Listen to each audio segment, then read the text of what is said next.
Você olha para os mares e oceanos no mapa, pode pensar que eles simplesmente fluem um para o outro. Parece que é apenas um grande oceano e as pessoas deram nomes diferentes para cada parte. Bem, você ficará surpreso com as fronteiras entre cada um deles. O limite entre os oceanos Pacífico e Atlântico é como uma linha entre dois mundos. Parece que eles se encontram em uma parede invisível que não os deixa fluir um para o outro, nem misturar suas águas. Por que isso acontece? Sabemos com certeza que não há parede invisível separando uma água da outra. O que poderia interferir na sua mistura? O problema é que as águas também podem ser diferentes. Os oceanos Atlântico e Pacífico têm densidade e composição química diferentes, além do nível de salinidade e outras características. Pode-se ver pela cor que estão longe de ser iguais. As fronteiras entre os dois corpos de água têm características físicas e biológicas muito diferentes. Haloclinas, fronteiras entre águas com salinidade diferente, são as mais espetaculares, e é isso que vemos quando os oceanos Atlântico e Pacífico se encontram. O famoso explorador Jacques Cousteau descobriu isso enquanto mergulhava profundamente no Estreito de Gibraltar. As camadas de água com salinidade diferente pareciam divididas por um filme transparente, e cada camada tinha sua própria flora e fauna. As haloclinas aparecem quando a água em um oceano ou mar é pelo menos 5 vezes mais salgada que no outro. Você pode criar uma delas em casa se derramar um pouco de água do mar ou salgada colorida em um copo e depois adicionar um pouco de água fresca por cima. A única diferença é que sua haloclina será horizontal e as oceânicas são verticais. Se você lembra de alguma coisa básica da física, pode argumentar que um líquido mais denso deve ficar na parte de baixo e o menos denso em cima. Se isso fosse verdade, a fronteira entre os dois oceanos não pareceria uma linha vertical, mas sim horizontal, e a diferença entre a salinidade deles se tornaria menos óbvia quanto mais se aproximassem. Então, por que isso não acontece aqui?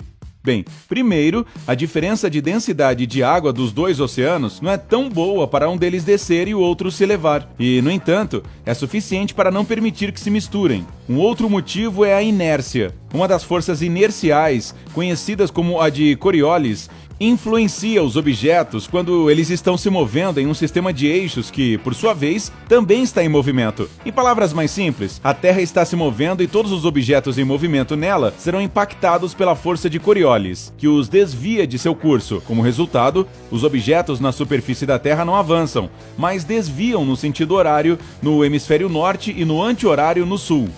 Mas a Terra está se movendo lentamente. Leva um dia inteiro para fazer um círculo completo em torno de seu eixo. É por isso que o efeito Coriolis fica óbvio apenas em longos intervalos de tempo, com ciclones ou fluxos oceânicos. Essa é a razão pela qual a direção dos fluxos nos oceanos Atlântico e Pacífico é diferente. Ele também não deixa que se misturem. Outra diferença importante entre a água dos dois oceanos é a força da conexão das moléculas, ou a resistência à atração superficial.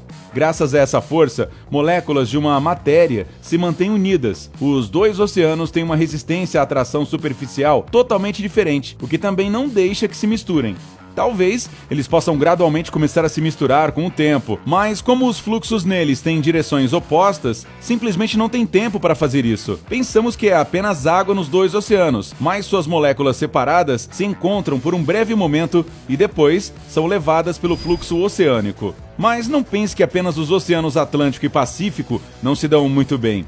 Existem muitos lugares no planeta onde a água de dois mares ou rios não se misturam. Existem também as termoclinas, fronteiras entre águas de diferentes temperaturas, como as quentes da corrente do Golfo, e as do Atlântico Norte, muito mais frias. Entre os fenômenos mais surpreendentes estão as fronteiras entre águas com microclima e composição química diferentes. O Mar dos Sargassos é a maior e mais conhecida delas. É um mar dentro do Oceano Atlântico que não tem margens, mas é impossível de não ser notado. Vamos dar uma olhada em outros espetaculares fenômenos desse tipo no planeta. 1.